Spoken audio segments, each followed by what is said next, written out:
You were probably 3 years old the first time someone taught you to swim. A parent held your stomach, you kicked, you panicked, you swallowed water, but the real answer is far stranger. You didn't need to be taught at all. Not really. Your body already knew. Right now, if a newborn baby is lowered gently into water, something strange happens. The baby holds its breath. Its arms and legs begin to move in a rhythmic paddling motion, almost like swimming. Doctors call this the diving reflex. It disappears after a few months, buried under everything else you learn as you grow. But it doesn't come from nowhere. It comes from somewhere very old. For most of the 20th century, scientists assumed swimming was a skill, something invented, something cultural, passed down the way language is passed down. You learn it or you drown. That was the story. Then researchers started finding evidence that didn't fit.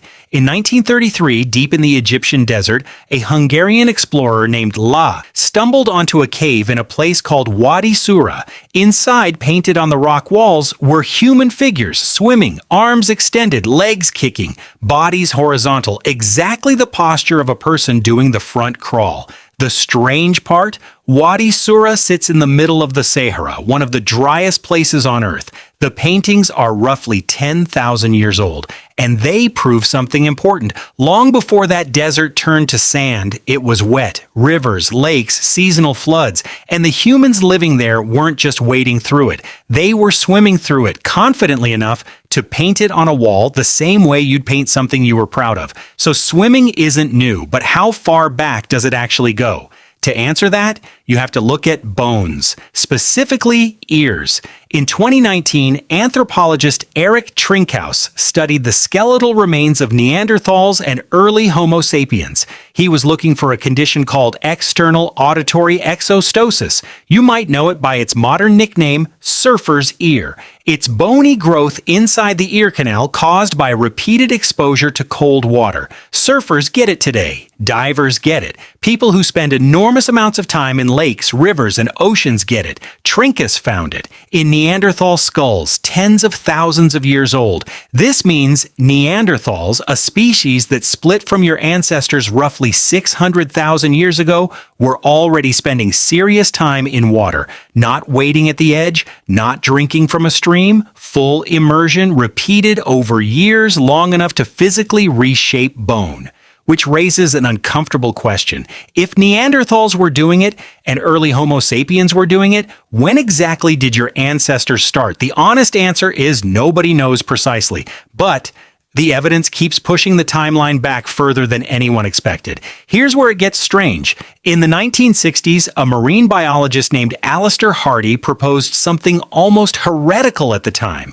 He suggested that at some point in human evolutionary history, your ancestors went through a semi-aquatic phase, wading, swimming, foraging for shellfish along coastlines and riverbanks for long enough that it left a mark on human anatomy itself.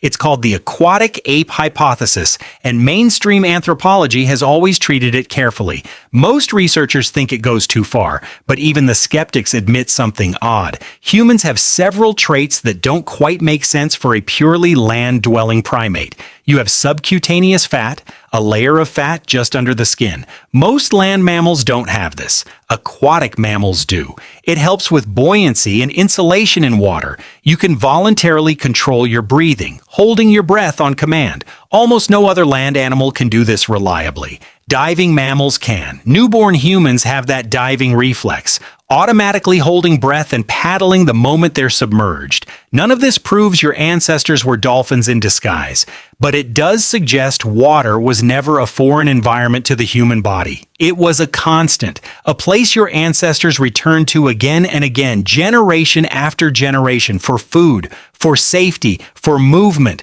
Which brings you to the coastlines. Around 160,000 years ago, early Homo sapiens living along the southern coast of Africa were doing something remarkable.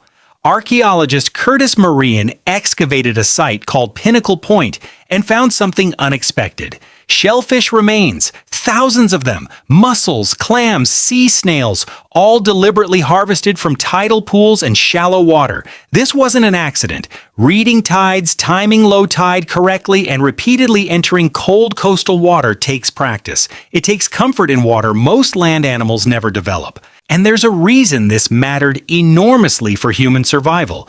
Around 130,000 years ago, during a brutal ice age, much of Africa's interior dried into unlivable desert.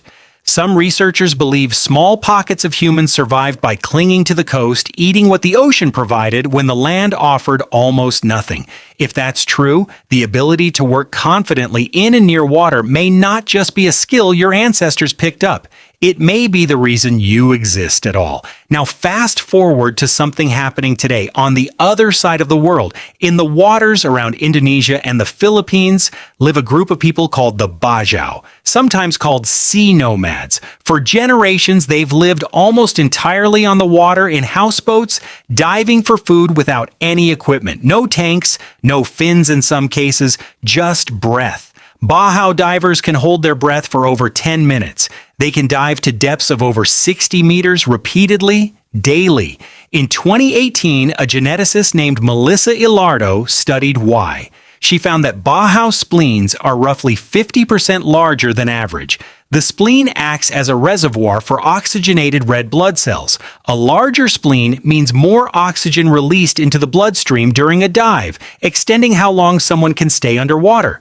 This wasn't something the Bajau trained into existence. It's genetic, passed down, selected for generation after generation, because the humans with slightly larger spleens survived slightly better, dove slightly longer, fed their families slightly more reliably. In other words, evolution is still doing today what it may have been doing to your ancestors for hundreds of thousands of years, quietly shaping human bodies around water. So why does any of this matter to you? Sitting far from any ocean, having probably not thought about swimming since your last vacation? Because something in you still responds to water the way your ancestors did.